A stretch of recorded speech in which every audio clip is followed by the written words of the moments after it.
Bom, o grande acontecimento da semana, né, onde a confusão é ainda maior do que na questão do Temer, é o problema das medidas que foram votadas no Congresso. Como nós dissemos na semana passada, as chamadas 10 medidas contra a corrupção são uma das maiores monstruosidades jurídicas e políticas que já se viu no país. O famoso AI-5 da ditadura militar é assim quase que uma coisa democrática perto disso daí.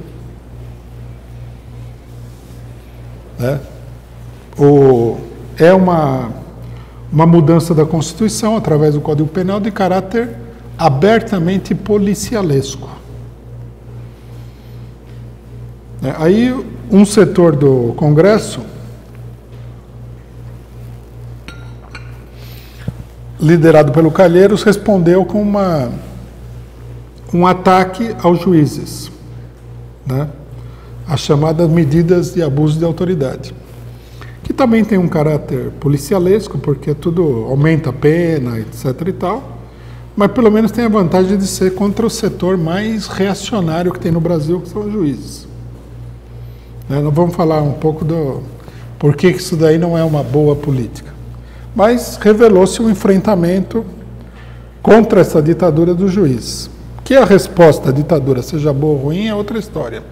Mas o sentido da coisa é uma resposta a essa ditadura. Bom, isso daí revelou a crise, né? O fracasso de aprovar isso aí a toque de caixa deve levar a um aumento da crise. O Calheiros já foi indiciado aí. E a coisa vai se aprofundar, mas a indicação é que a ala direita vai conter, ou vai conter até certo ponto essa contraofensiva, né? E não parece, de forma nenhuma, estar disposta a nenhum tipo de conciliação, até porque eles têm uma posição relativamente favorável. O ataque é todo contra o PMDB, é contra PMDB, PSB, PP, etc. e tal. E o PSDB é mantido à margem. A manobra é muito evidente. Que eles estão caminhando para uma solução bem direitista. O que mais chamou a atenção foi a posição da esquerda, de um modo geral. Né? Quando eu digo esquerda, é o PSOL, que tem parlamentares, todo um setor do PT, principalmente esse setor do Muda PT, em relação a isso. Na semana passada, eles já haviam feito a campanha contra a anistia ao Caixa 2, em nome da moralidade pública, como sempre. Já era uma coisa totalmente aberrante e uma defesa das 10 medidas contra a corrupção. Quer dizer, a posição de vários setores aí, do PSOL, era no seguinte sentido: tem que manter essas medidas tais como estão, não pode mudar. Só que tem um detalhe, é uma esquerda defendendo um estatuto que é profundamente antidemocrático. Por exemplo, na época da ditadura, você era preso e entrava com habeas corpus. A ditadura, ela ignorava, porque a ditadura ela não funciona, ou melhor, mais do que o regime normal no Brasil, ela funciona também em grande medida de maneira clandestina. Você era preso político, você sumia É como se você sumisse do país. É como os Estados Unidos faz com os presos que eles mandam para países do Oriente Médio, etc. e tal. Você desaparecia.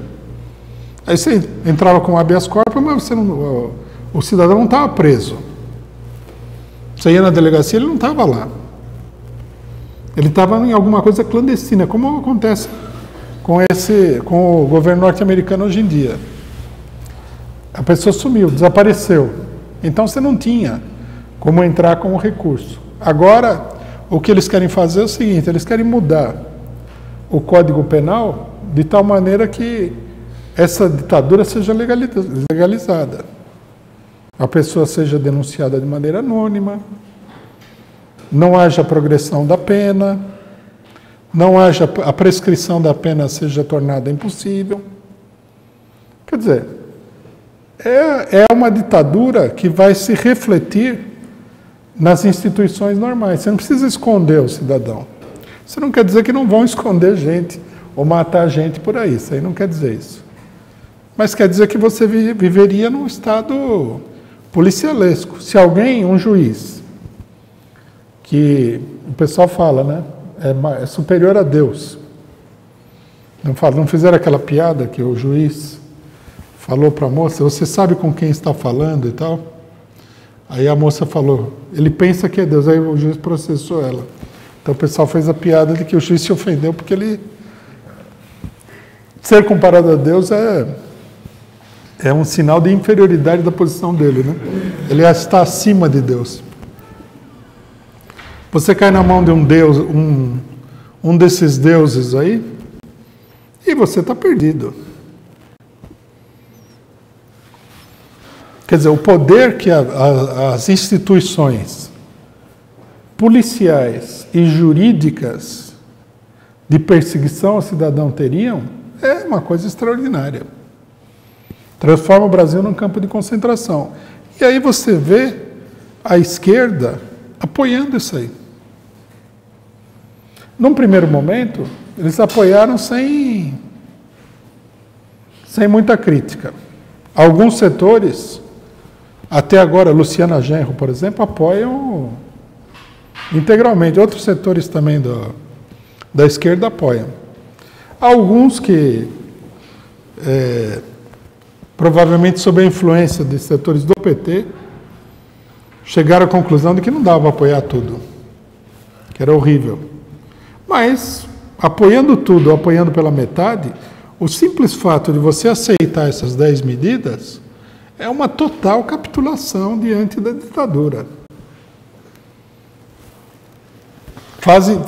Fizeram toda uma manifestação pelas reformas econômicas do governo Temer. Mas isso daqui, nada. Isso aqui é mais importante do que a reforma econômica.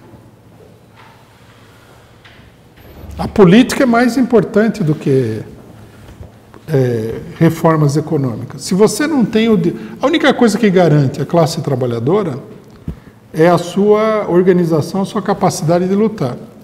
Essas reformas jurídicas, elas vão limitar de maneira brutal essa capacidade, vão criar um obstáculo, uma situação muito difícil, é uma ditadura. Aí não adianta.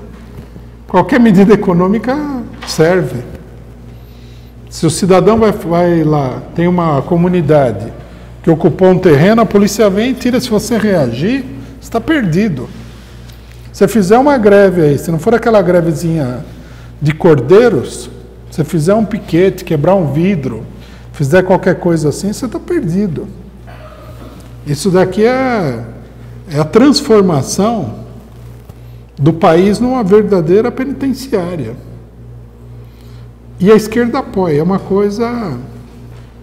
A gente poderia dizer o seguinte, não, esse pessoal é de direita. Não é fato.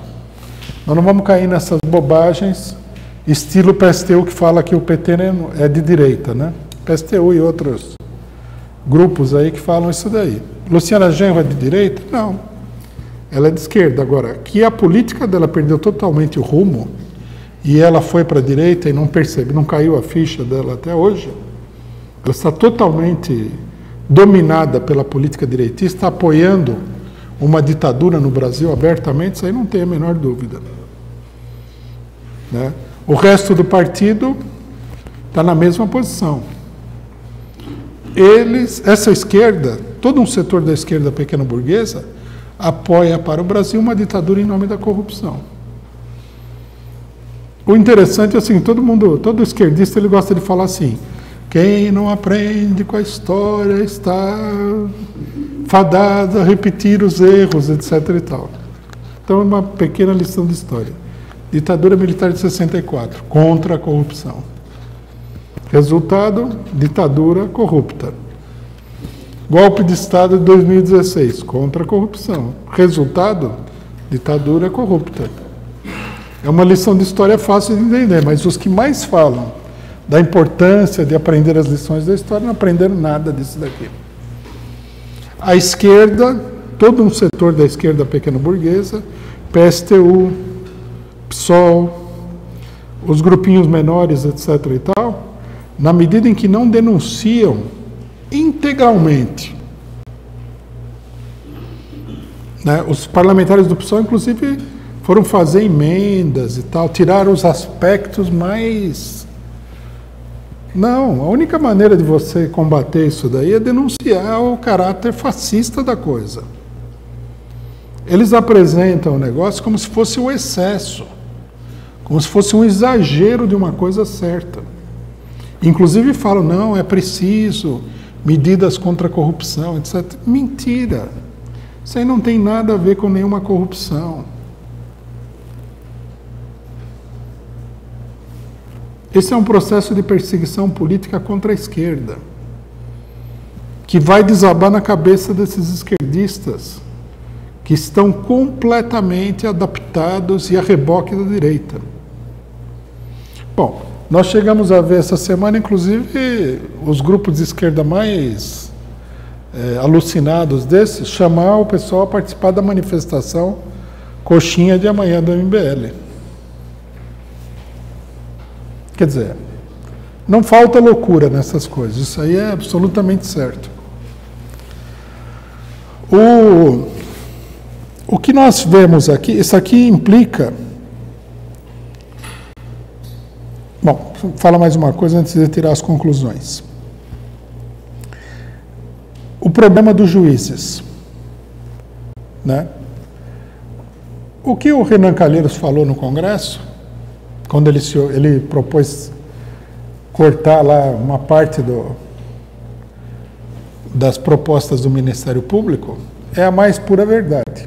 Só que, logicamente, que ele não tirou todas as conclusões e a política dele é uma política de compromisso. Que atacar o habeas corpus, permitir a produção de provas ilegais pelo Estado, quer dizer, o Estado produz, você legaliza o crime cometido pelo Estado, você tem um Estado criminoso. Na realidade é muito pior do que isso, porque se você pode invadir a residência de uma pessoa para conseguir provas, não é só que a prova vai ser ilegal. Você tem uma autorização para invadir a residência da pessoa a qualquer momento.